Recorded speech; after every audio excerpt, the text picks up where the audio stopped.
Hello दोस्तों, स्वागत है आपका रेलवे की पाठशाला पे। और दोस्तों हमारी सीरीज चल रही थी, इसको कंटिन्यू करते हैं। ये हमारे जो रेलवे ग्रुप डी भर्ती 2018 के साइंस एजुकेशन हम कर रहे हैं शिफ्ट बाय शिफ्ट, उसमें हमने 12/10/2018 इससे पहले जो भी शिफ्ट हुई थी उसके कर लिए हैं। और आज हम करेंगे 12/10/2018 का फर्स्ट शिफ्ट का वीडियो। ये पार्ट नंबर 52 वीडियो है, यानी कि 51 शिफ्ट अब तक हमने कंप्लीट कर लिए हैं। और अभी तक आशा करते हैं कि ये सीरीज़ आपको बहुत ही पसंद आ रही है। और गाइज़ ऐसे ही बहुत जल्दी मैथ्स की भी आएगी, उसके लिए थोड़ा वेट कीजिएगा, ठीक है गाइज़। और जो सपोर्ट आपने साइंस वाले को दिखाया है, आप उसी प्रकार से मैथ के को दिखाना। और गाइज़ आशा करते हैं आपके जो 25 नंबर की शिफ्ट आती है, साइंस की आती है, इसमें आपके अभी से 20 अंक के लगभग आना शुरू हो गए होंगे। अगर आपने साइंस के ये वाली शिफ्ट प्लस आपको जो मैं साइंस की थ्योरी करा रहा हूँ वो अगर आप कर रहे होंगे तो चलिए दोस्तों, ये हमारी इंस्टाग्राम आईडी है, आप फॉलो करना चाहते हैं तो कर सकते हैं। और चैनल को अभी तक सब्सक्राइब नहीं किया, चैनल को सब्सक्राइब कर दीजिए। देखिए पहला क्वेश्चन है वो ये है, आधुनिक आवर्त सारणी का जो वर्ग संख्या 1 है, ठीक है, यानी कि आपका जो ग्रुप 1 है आधुनिक आवर्त सारणी का, ठीक है, यहाँ पर क्लास लिख रखा है, क्लास नहीं, ग्रुप 1 जो है उसको क्या बोला जाता है। अब देखिए वर्ग संख्या 1 होता है ना, इसको आपके बोला जाता है गाइस क्षार धातु, क्या बोला जाता है, एल्कली मेटल्स, ठीक है। और वर्ग संख्या 2 होता है, उसको बोलते हैं क्षार मृदा धातु, यानी कि एल्कली अर्थ मेटल। तो आपसे यही पूछा है कि वर्ग संख्या 1 को क्या बोला जाता है, तो क्षार धातु। अब देखिए मैं आपको बता दूं कि पीरियोडिक टेबल है ना, उसको मैंने अलग से करा दिया है और पीरियोडिक टेबल के टॉप 100 क्वेश्चन भी करा दिए हैं। तो आप उस वीडियो को आप केमिस्ट्री वाली प्लेलिस्ट में आके देख सकते हैं। देखिए अगला जो क्वेश्चन है वो ये है, सरीसृप जो होते हैं, सरीसृप क्या होते हैं, जो आपके रेंग कर चलते हैं, जैसे सांप होता है, ठीक है, इनको सरीसृप के अंदर माना जाता है, ठीक है। तो सरीसृप वर्ग हैं, उनकी विशेषता क्या होती है, ये आपके RHBT ने जब इनका वर्गीकरण किया था ना, तब उन्होंने इनकी विशेषता बताई थी। तो देखिए जो सरीसृप होते हैं ना गाइस, उनके अंदर सल्क के साथ शुष्क और ग्रंथि विहीन त्वचा होती है, यानी कि इनकी त्वचा होती है ना वो क्या होती है, शुष्क मतलब ड्राई होती है। और इनकी जो ग्रंथि होती है ना, वो जो त्वचा होती है उनके अंदर ग्रंथि नहीं पाई जाती है, ठीक है, ग्रंथि नहीं पाई जाती है ना। हमारे अंदर ग्रंथि पाई जाती है ना, जिनके माध्यम से आपके हार्मोन्स निकलते हैं।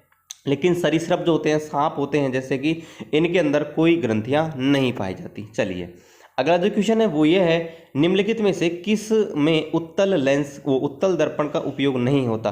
अच्छा, उत्तल दर्पण का उपयोग होता है, आपको बताना है भाई उत्तल दर्पण है वो कहाँ यूज होता है। तो गाइज देखिए वाहनों की हेडलाइट है, इसमें अवतल होता है, टॉर्च लाइट है, सर्च लाइट है, इनमें भी आपके होता है। लेकिन उत्तल दर्पण होता है ना, वो आपके रियर व्यू दर्पण, यानी कि आप जब कोई मोटरसाइकिल चलाते हो, कार चलाते हो, है ना, तो आपकी साइड में जो आपका एक मिरर लगा रहता है ना, जिसकी मदद से हम पीछे आने वाले किसी भी वाहन को, किसी भी व्हीकल को देख पाते हैं, तो उसे बोला जाता है रियर व्यू मिरर। और उसके रूप में आपका उपयोग किया जाता है उत्तल दर्पण का, यानी कि कॉन्वेक्स मिरर का। चलिए अगला जो क्वेश्चन है वो ये है, निम्नलिखित में से कौन सा कथन न्यूटन की गति के तीसरे नियम के लिए सत्य है। अब देखिए मैं आपको पहले बता दूं, न्यूटन की गति का तीसरा नियम होता है क्रिया प्रतिक्रिया का रूल। और ये नियम ऐसे कहता है कि भाई हम जब भी कोई कार्य करते हैं ना, उसके विपरीत हमको कोई कार्य करना पड़ता है। जैसे अगर हमने बंदूक से गोली चलाई तो बंदूक क्या करती है, पीछे की ओर थोड़ी सी हट जाती है, ठीक है। इसी प्रकार से जब हम किसी धरती पर चलते हैं, हम आगे की ओर चलते हैं ना, तो हमारे पैर धरती पर एक तरह से बल लगाकर पीछे की ओर धरती को हटाते हैं। तो इसे बोलते हैं क्रिया प्रतिक्रिया, यानी कि एक्शन रिएक्शन रूल। अब देखिए यहाँ पर आपको बोला जाता है कि कौन सा स्टेटमेंट सही है। तो देखिए आप देखेंगे बल एक निकाय पर लागू होता है, ये गलत है। दूसरा, बल एक निकाय पर विपरीत दिशा में लागू होता है, ये बिल्कुल सही है। यानी कि आपके क्रिया प्रतिक्रिया ये कहता है कि भाई कोई बल लगता है ना, वो आपके विपरीत दिशा में लगती हैं और एक समान बल लगता है, ये आपका क्रिया प्रतिक्रिया रूल कहता है।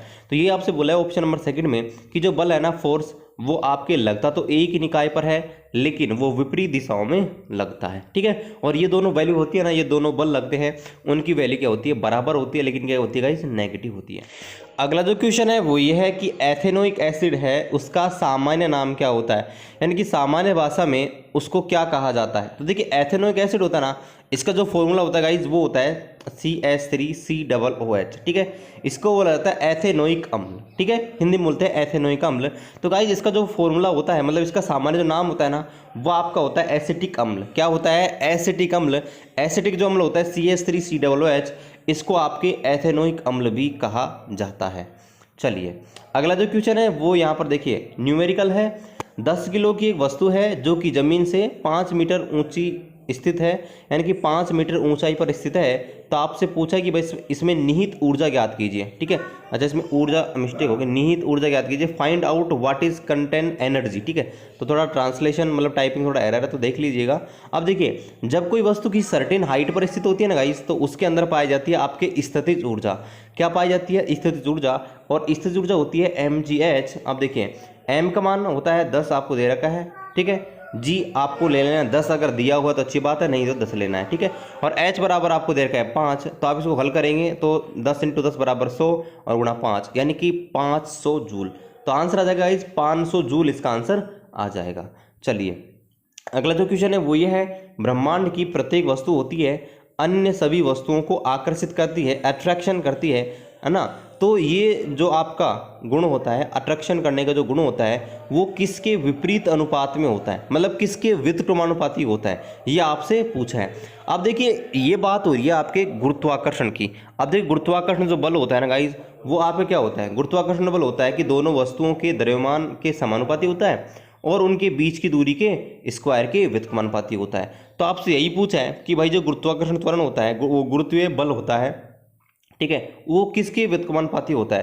तो ये जो आर है ना, मतलब उनके बीच की दूरी इसके वर्ग के व्युत्क्रमानुपाती होता है। तो ऑप्शन नंबर 3 है वो इसका राइट आंसर आ जाएगा, उनके मध्य दूरी के विपरीत अनुपात में होता है। चलिए अगला जो क्वेश्चन है वो ये है, निम्न में से उस वस्तु का चयन कीजिए जो इस समूह से संबंधित नहीं है। अब देखिए, आप इन ऑप्शंस को देखेंगे, सोना, कार्बन, प्लेटिनम, तांबा।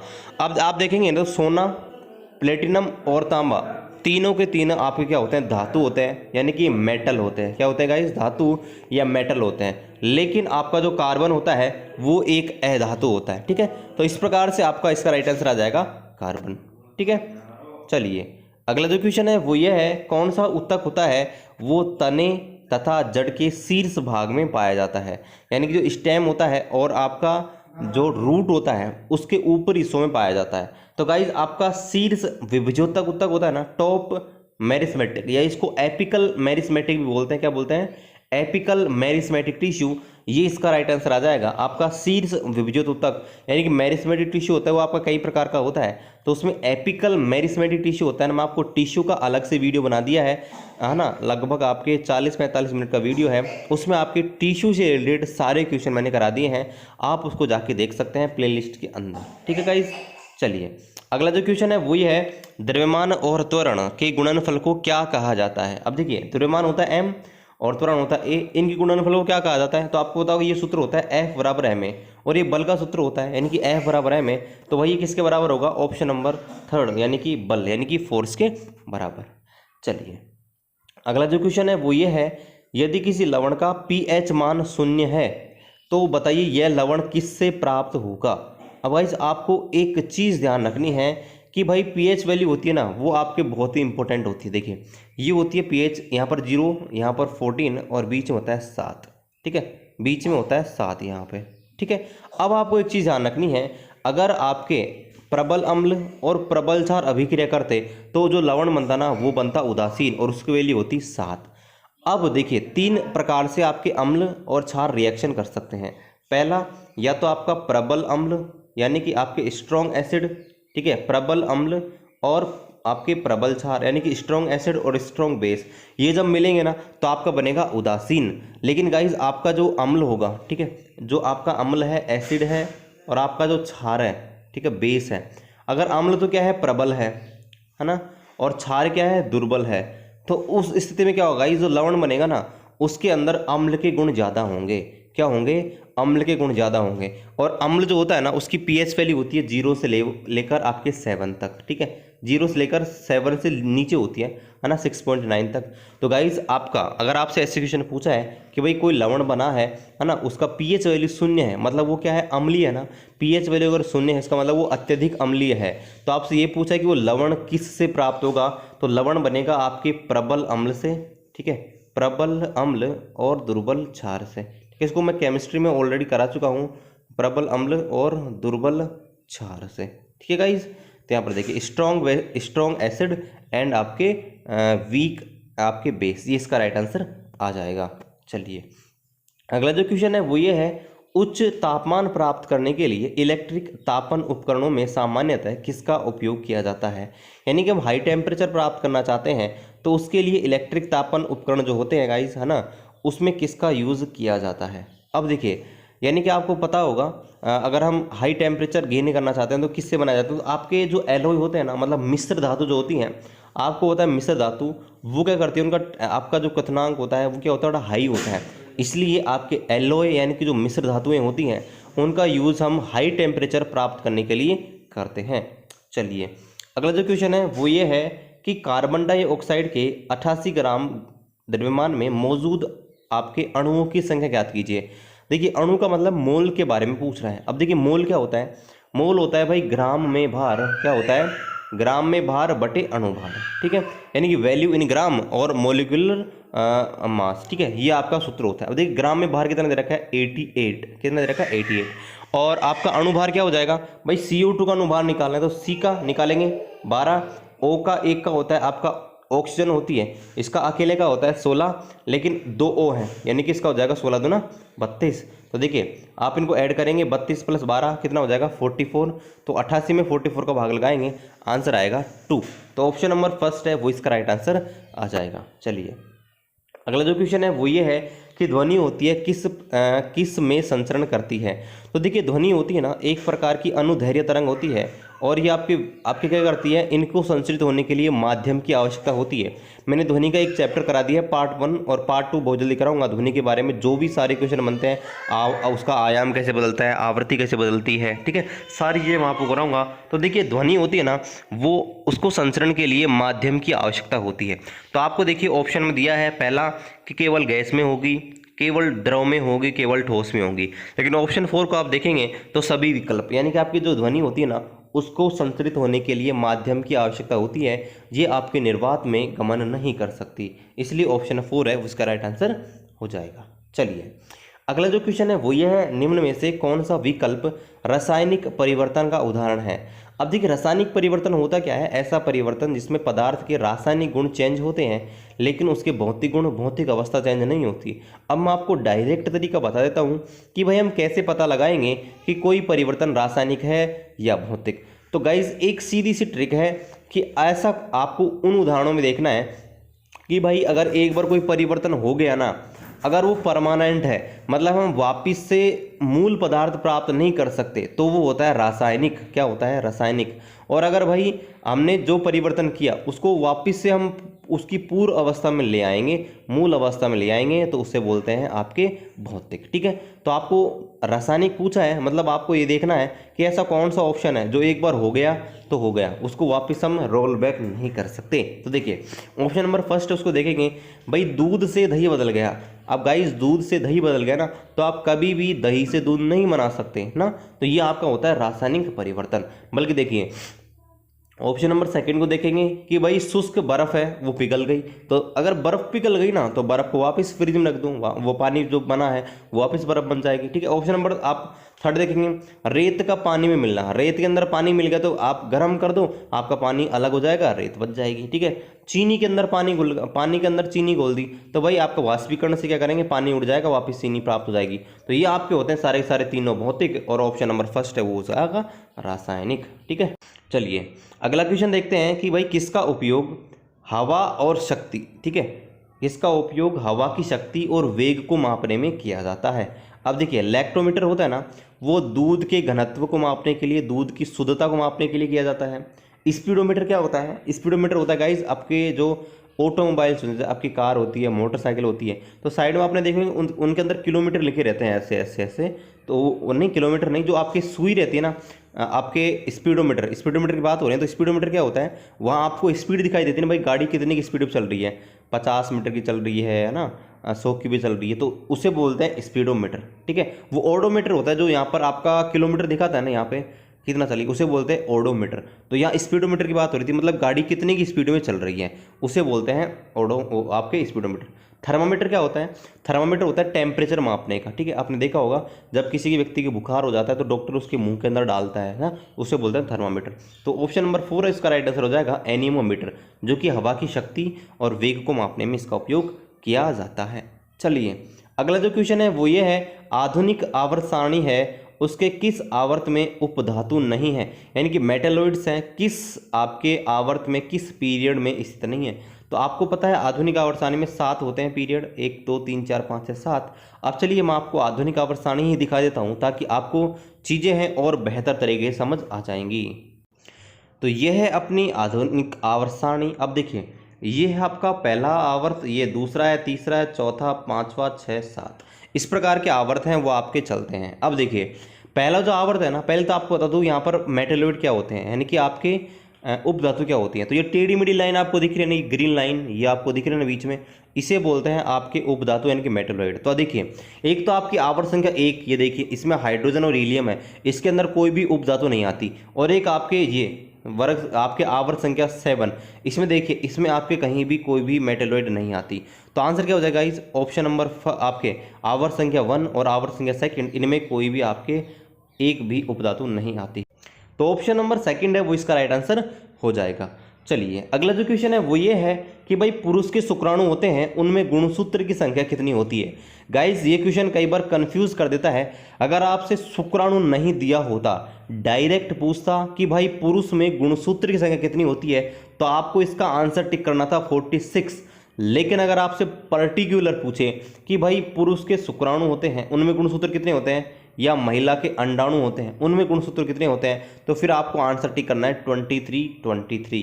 ठीक है। लेकिन वहां अगर आपको डायरेक्ट पूछें कि भाई पुरुष के अंदर कितने होते हैं, है ना, शुक्राणु और आपके अंडाणु की बात नहीं करें, सीधे गुणसूत्र पूछे कि पुरुष में कितने क्रोमोसोम होते हैं, तो आपको वहां टिक करना है सीधा 46। लेकिन ऑप्शन में यहाँ पर आपकी बार 23 आएगा, क्योंकि यहाँ पर पर्टिकुलर शुक्राणु आपके दिए हुए हैं। तो क्या होता है जब भी कोई नया बच्चा बोर्न होता है तो 23 आपके फादर के, 23 मदर के, इनके क्रोमोसोम मिलकर आपकी जो नई संतति होती है उनके अंदर 46 होते हैं। ठीक है गाइस।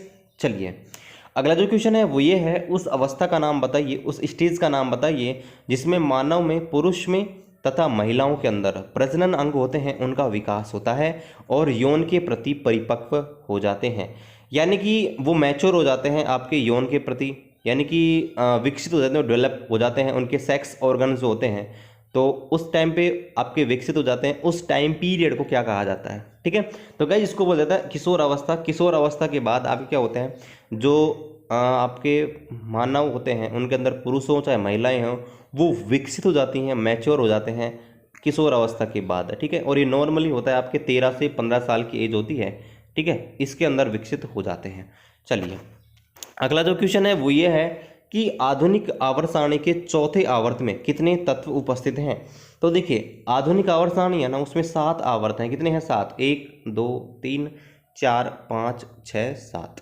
अब देखिए जो आपका आवर्त संख्या 1 है ना, इसमें आपके तत्व पाए जाते हैं 2, इसमें 8, इसमें 8, इसमें 18, इसमें 18, ऐसे 32।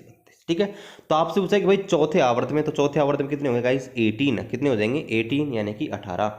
अच्छा ऑप्शन में मिस्टेक है तो आप सेकंड ऑप्शन में थोड़ा एरर है, तो यहाँ पर 18 इसको आंसर कर लेना। ठीक है।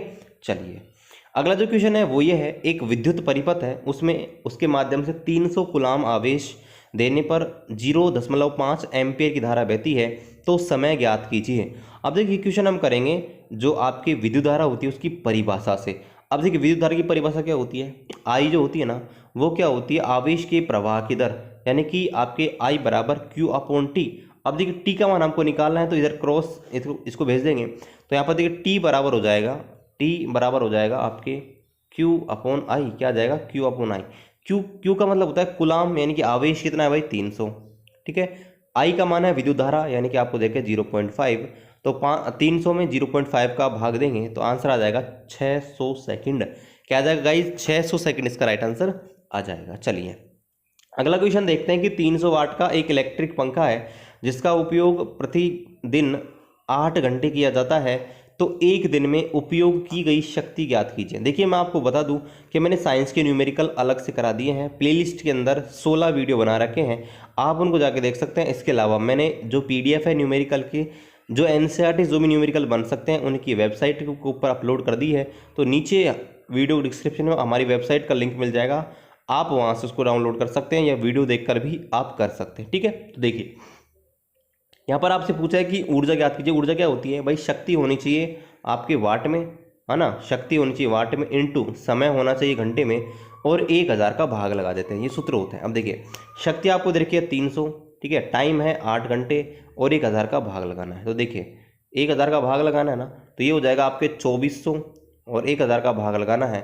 तो ये जाएगा 2.4, क्या जाएगा 2.4 किलो जूल है, KWH, किलो जूल नहीं KWH, यानी कि 2.4 यूनिट इसका राइट आंसर हो जाएगा। चलिए अगला जो क्वेश्चन है ये है कि शक्ति का सूत्र होता है P बराबर W/T, ठीक है, यानी कि आपका जो शक्ति होती है वो होती है कार्य करने की दर, P बराबर W/T। तो आप सोचो भाई W क्या होता है, ठीक है, तो देखिए शक्ति होती है ना, इसमें P होता है पावर, W होता है वर्क और T होता है टाइम। तो W के बारे में पूछा W क्या होती है, तो W होता है कार्य, क्या होता है कार्य। चलिए अगला जो क्वेश्चन है वो ये है कि भाई सोल्डर धातु जो होती है, ठीक है, उसको किससे बनाया जाता है, टांका या आपका सोल्डर धातु होती है उसको किससे बनाया जाता है। तो देखिए सोल्डर जो होता है, सोल्जर, आप आर्मी वाला सोल्जर याद करो, सैनिक, ठीक है, इसको याद करने की ट्रिक है, सोल्जर आप जानते हैं, सोल्जर जो होता है सैनिक जो होता है आर्मी में जो रहता है वो क्या होता है, एक तो पावरफुल रहता है, पहला क्या होता है पावरफुल होता है और दूसरा क्या होता है स्ट्रॉन्ग होता है, ठीक है, मजबूत होता है और पावरफुल होता है। तो गाइज ऑप्शन नंबर फर्स्ट है वो इसका राइट आंसर आ जाएगा, PB और SN, पावरफुल है और स्ट्रॉन्ग है, ठीक है, PB SN ये आपके सोल्जर धातु होती है, सोल्डर धातु वो इससे मिलकर बनाई जाती है। चलिए अगला जो क्वेश्चन है वो ये है, आपको दो स्टेटमेंट दे रखे हैं, आपसे पूछा है कि भाई निम्न में से कौन सा स्टेटमेंट है वो आपके सत्य है, ठीक है। पहला दे रखा है आकार के बारे में कि आकार क्या होता है। तो देखिए पदार्थ का आकार होता है वो आपके अलग अलग हो सकता है और ठोस का आकार निश्चित होता है, पहला स्टेटमेंट सत्य है। दूसरा तरलता के बारे में देखा, लिक्विडिटी के बारे में कि भाई इसका मतलब होता है आसानी से बहना, और ये पदार्थ का गुण होता है यह केवल द्रव और गैस के द्वारा प्रदर्शित किया जाता है, ऑप्शन नंबर सेकंड भी सही है। तो इसका राइट आंसर आजा क्या आएगा, भाई दोनों स्टेटमेंट सही हैं, बोथ स्टेटमेंट आर ट्रू। चलिए अगला जो क्वेश्चन है उसको देखते हैं, निम्नलिखित में से आपको अनुमस्तिष्क के बारे में कुछ स्टेटमेंट दे रखे हैं, आपसे पूछा है कि भाई निम्न में से कौन सा स्टेटमेंट है वो आपके सत्य है। पहला स्टेटमेंट है इनमें दो भाग होते हैं, बिल्कुल सही बात है। आपका जो अनुमस्तिष्क होता है ना, आपकी जो खोपड़ी होती है ना, वो ऐसे बीच में से बिल्कुल दो भाग होते हैं, इसके बिल्कुल बीच में से दो अलग अलग भाग पाए जाते हैं। दूसरा यह मस्तिष्क के पिछले भाग में स्थित होता है, भाई ये तो आगे भी होता है पीछे भी होता है और ऊपर वाले तीनों जगह आपके अनुमस्तिष्क से वो पाया जाता है ना। ऑप्शन नंबर थर्ड को देखते हैं कि यह प्रमस्तिष्क का एक भाग होता है, ये भी बिल्कुल सही बात है, ये पश्चिम मस्तिष्क जो होता है उसका भाग होता है। लेकिन ऑप्शन नंबर 4 है कि यह मस्तिष्क का काफ़ी छोटा भाग होता है, ये गलत बात है, ये मस्तिष्क का 80 से 85% भाग होता है, ठीक है। तो ऑप्शन नंबर 4 है उसका राइट आंसर हो जाएगा। ठीक है गाइस, आशा करते हैं आज का वीडियो आपको पसंद आया होगा। और गाइस पता नहीं है इतनी मेहनत करने के बाद एक दो लोग कौन है जो वीडियो को डिसलाइक करते हैं, हमें समझ ही नहीं आता है, इतनी मेहनत करते हैं। ये PDF है, बहुत सारे यूट्यूबर्स हैं वो आपको सिर्फ आंसर के लेके बैठ जाते हैं और उनसे हल कराते हैं, ठीक है। और मैं आपके लिए हिंदी और इंग्लिश दोनों में टाइपिंग करता हूँ 1-1.5 घंटे मेहनत करके, फिर वीडियो बनाता हूँ। और फिर पता नहीं यार ऐसे लोग कौन होते हैं जो वीडियो को डिसलाइक करके चले जाते हैं। ठीक, खैर वो तो हेटर्स कभी ख़त्म नहीं होते, लेकिन जो पढ़ने वाले हैं वो तो पढ़ेंगे। चलिए फिर मिलते हैं आपसे अगले वीडियो में, तब तक जय हिंद जय भारत।